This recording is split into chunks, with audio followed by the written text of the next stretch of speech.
നിങ്ങൾക്കറിയാമോ മഹാബലി ആരായിരുന്നു എന്ന്? പണ്ട് നമ്മുടെ നാട് ഭരിച്ചിരുന്ന അസുര രാജാവായിരുന്നു മഹാബലി. മഹാബലിയുടെ ഭരണകാലത്ത് നാടെന്നും സമ്പൽ സമൃദ്ധിയിലായിരുന്നു. അവിടെ കള്ളവും ചതിയും ഒന്നും ഉണ്ടായിരുന്നില്ല. എല്ലാവരും ഒരു പോലെയായിരുന്നു. മഹാബലിയുടെ ഭരണം ദേവന്മാർക്ക് പോലും അസൂയ ഉണ്ടാക്കി.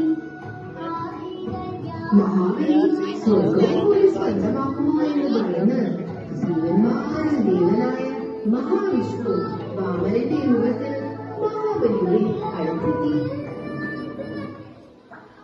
തനിക്ക് 3 അരി മണ്ണ് വേണമെന്ന് ആവശ്യപ്പെട്ടു. ദയാലുവായ മഹാബലി മണ്ണളന്നെടുക്കുവാൻ അനുവാദം നൽകി. ഉടനെ വാമനൻ ആകാശത്തോളം വളർന്ന് ആകാശവും ഭൂമിയും എല്ലാം അളന്നെടുത്തു. 3ാമത്തെ അടി വയ്ക്കുവാൻ സ്ഥലമില്ലെന്ന് അപേക്ഷിച്ച വാമനനോട് തന്റെ ശിരസ് 3ാമത്തെ അടി അളന്നെടുക്കുവാൻ ആവശ്യപ്പെട്ടു.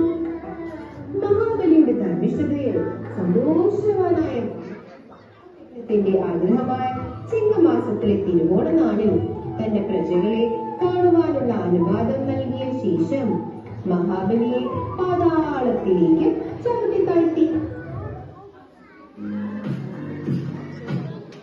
അങ്ങനെ നാം എല്ലാ വർഷവും തിരുവോണ നാളിൽ മഹാബലി നമ്മെ കാണുവാൻ വരുന്ന വിശ്വാസത്തോടെ ഓണം ആഘോഷിക്കുന്നു.